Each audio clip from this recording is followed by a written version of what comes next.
Bueno, las preguntas vienen sobre, esto se aplica en el auto, se aplica en la industria.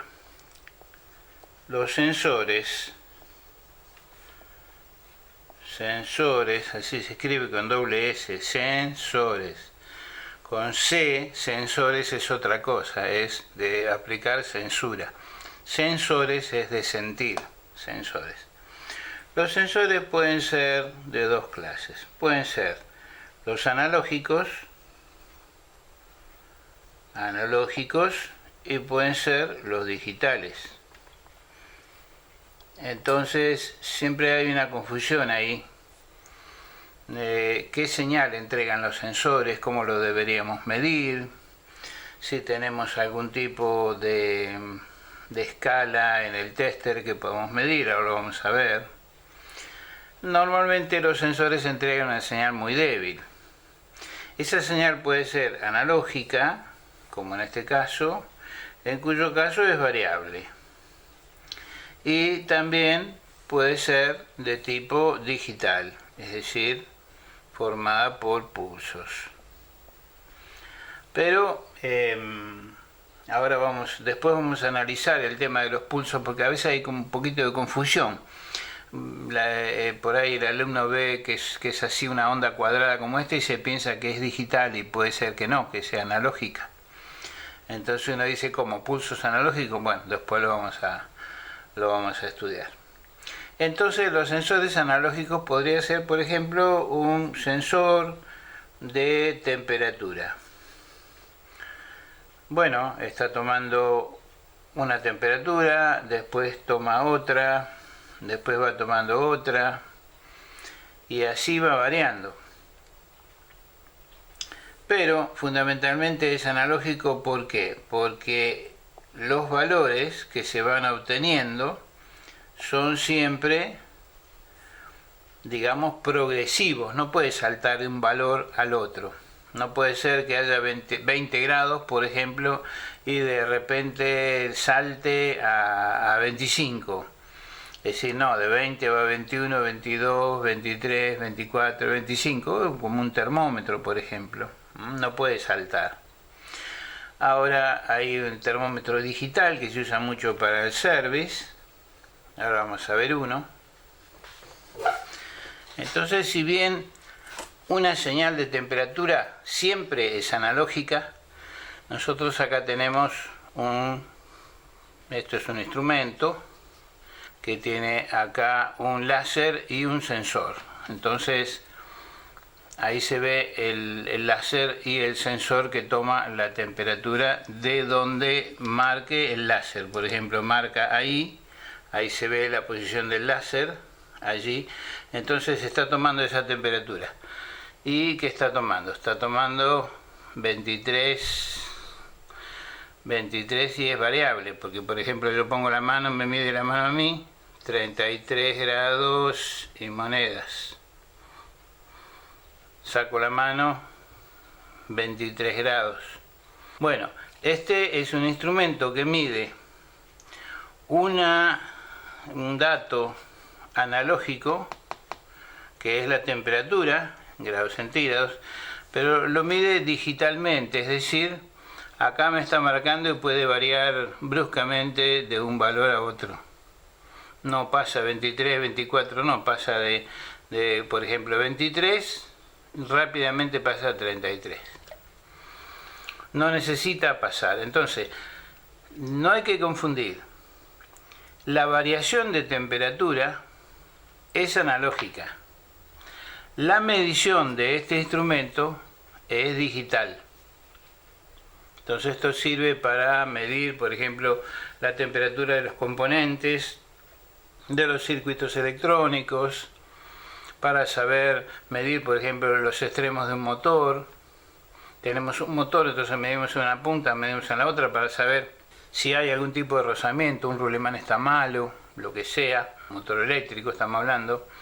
En un motor térmico de un auto también medimos acá los distintos puntos, porque donde señala el láser es donde va midiendo.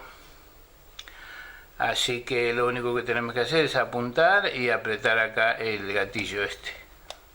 Y con eso estamos midiendo la temperatura. termómetro infrarrojo. Teóricamente esto no debería... Bueno, ahora se usa, por ejemplo, miden la temperatura de la persona en la frente, pero no necesariamente en la frente, también la podrían medir en la mano. Yo siempre tengo temperaturas por debajo de 35, así que no estoy muerto ni nada por el estilo.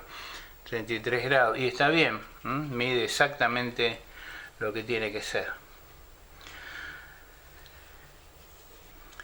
Y otra información, otro tipo de dato es lo digital, que va entre un valor determinado y otro valor.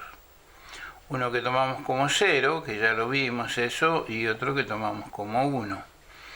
Pero es necesario que hagamos una diferenciación. Porque, por ejemplo, yo puedo tener un solenoide que está recibiendo este tipo de tensión. Entonces alguien puede decir, pero está recibiendo tensión digital. ¿Por qué? ¿Y porque hay pulsos? No. Puede estar abierto, por ejemplo, con 12 voltios. Entonces aquí tengo 0 voltios. Y aquí arriba tengo 12 voltios. Esto no es una información digital. El ciclo de trabajo, por ejemplo, lo medimos entre acá y acá. Bueno, esto es un 1, esto es un 0. Y no, depende. Porque, por ejemplo, si está abriendo una válvula, acá la abre, acá la cierra. Eso pasa mucho en el auto, por ejemplo. En el auto, en la industria. Hay muchos mecanismos que durante un tiempo, entre aquí y aquí, durante un tiempo, están enviando alimentación. En vez de 12 voltios, pueden ser 220 voltios. Y después se cortan en forma intermitente. Bueno, esto no es digital, es analógico. Es analógico porque tiene variaciones. Y ustedes me dirán, sí, pero parte de una parte básica, de un 0, de la base, y se va a un tope. Sí, pero no es digital. Para que fuera digital, podría tener la misma forma, pero en este caso aquí tendría un 0 yo, y acá arriba, a este nivel, tendría 5 voltios. ¿Y qué pasa? Yo tengo que ver entre acá y acá si esto es constante. Es decir, si esta distancia es igual a esta distancia. Porque puede haber una onda que puede parecer que es digital, pero no, es analógica. Por ejemplo, vamos a dibujar esta.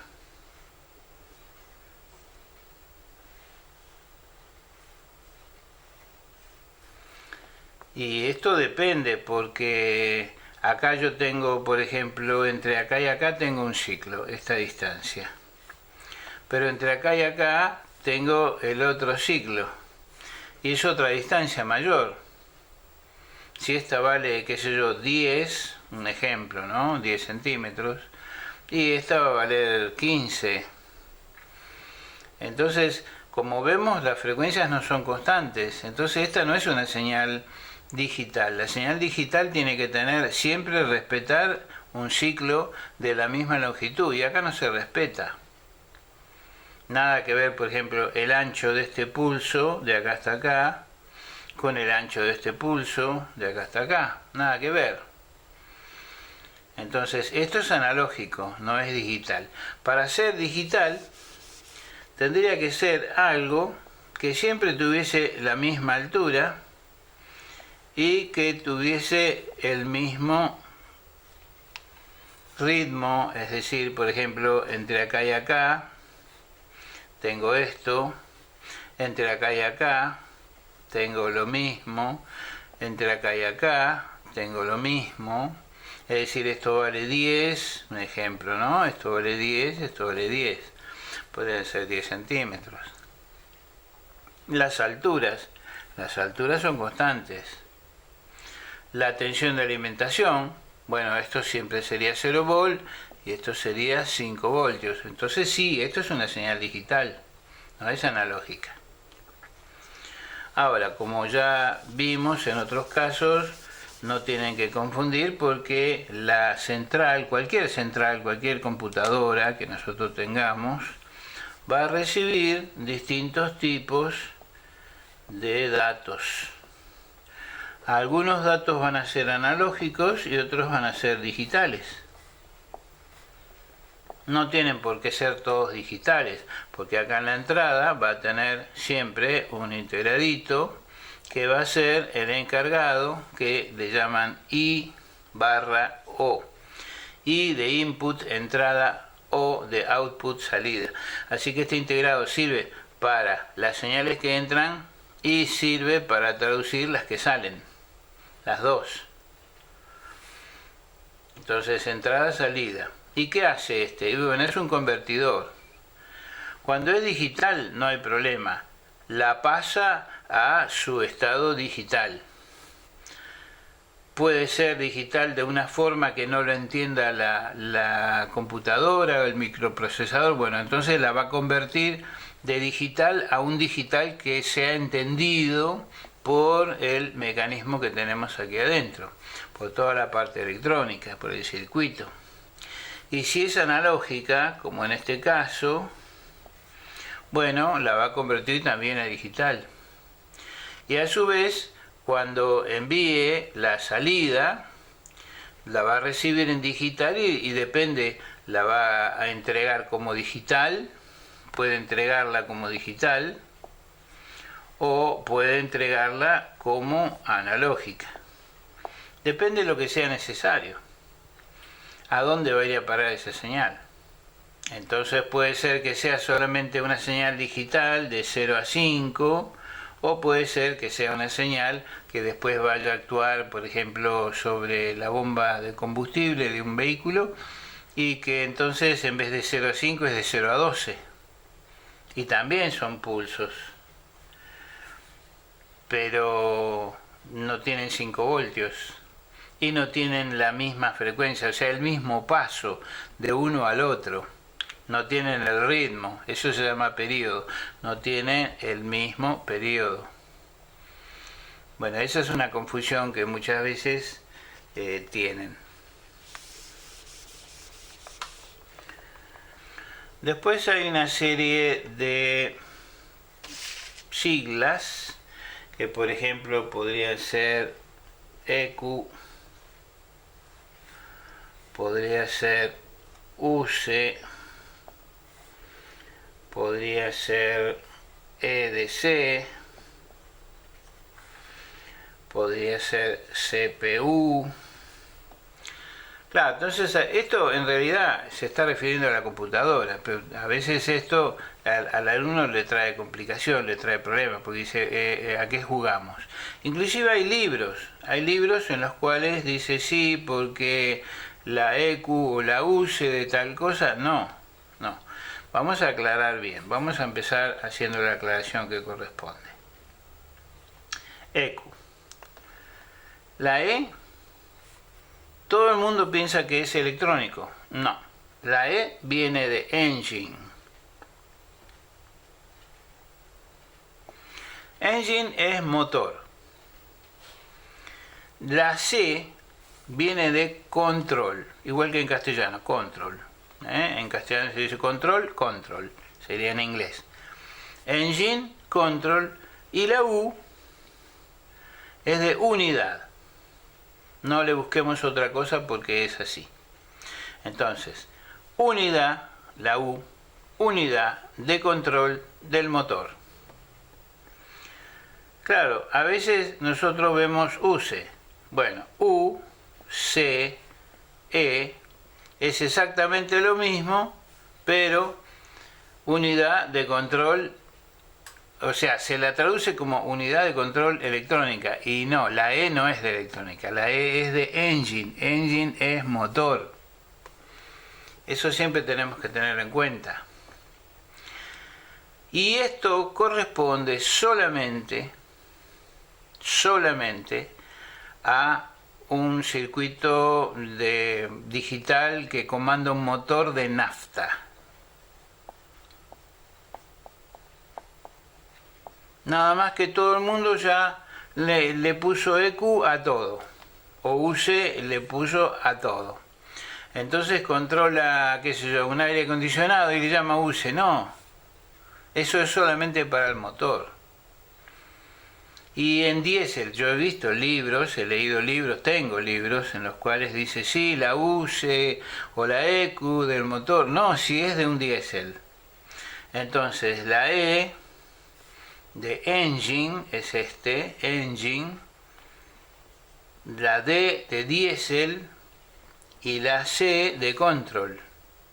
O sea, control del motor diésel, EDC.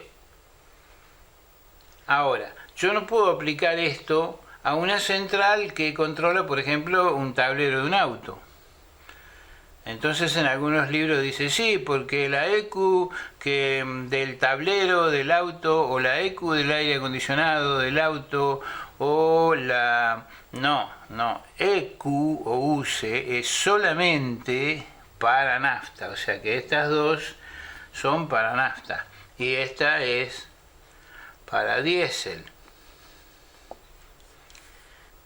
Entonces, ¿cómo se llama, por ejemplo, una central que maneja, qué sé yo, la carrocería o que maneja el airbag o que maneja un control automático de una fábrica? No se llama EQ, ni se llama UC, ni se llama EDC, porque esto es para un auto. Entonces se llama CPU. Y CPU viene de la C de control, la P de proceso y la U de unidad. Entonces esto sería unidad, la P de procesamiento o de procesamiento, y la C vendría de central. Por ejemplo, si nosotros tenemos una computadora de las grandes, decimos sí, porque la CPU, y nunca nos preguntamos qué significa CPU. Bueno, la C de central, P de proceso o procesamiento, y la U de unidad, unidad de procesamiento central. Entonces, ahora sí. O sea, sería más lógico decir, por ejemplo, la CPU que maneja la carrocería y no decir, por ejemplo, la EQ que maneja la carrocería. No, porque la EQ es del motor, porque la E no es electrónico, la E es de engine. Engine es motor. Motor en inglés. Entonces, bueno, ahí vienen una serie de confusiones que a veces yo los escucho, me hacen alguna pregunta o hablo con ellos y me dicen sí, porque le estuve midiéndola y resulta que están utilizando mal los términos. Entonces ya saben que la centralita, por ejemplo, que maneja el ABS no se llama EQ, ni se llama UC, ni se llama EDC. Es una CPU. Una unidad central de proceso que maneja el ABS, o que maneja el airbag, o que maneja el tablero, o que maneja la carrocería, o el aire acondicionado. Bueno, eso es una CPU, no confundamos. Es lo mismo, es decir, es el mismo trabajo que hace este, que hace este, que hace este, que hace este. Nada más que este controla un motor diésel, esto controla un motor de nafta y esto controla cualquier cosa. Esa es la diferencia. Entonces, CPU lo vamos a usar como unidad de procesamiento. Para no hacerlo tan largo. Unidad de procesamiento. La CPU sería la centralita, o la central, o el módulo que controla, qué sé yo, el tablero del auto, los instrumentos, que controla un proceso automatizado en una industria. Bueno, eso sería una CPU. Nada que ver con esto que está acá. Nada que ver, ¿no? Ahí hay una diferencia bastante grande.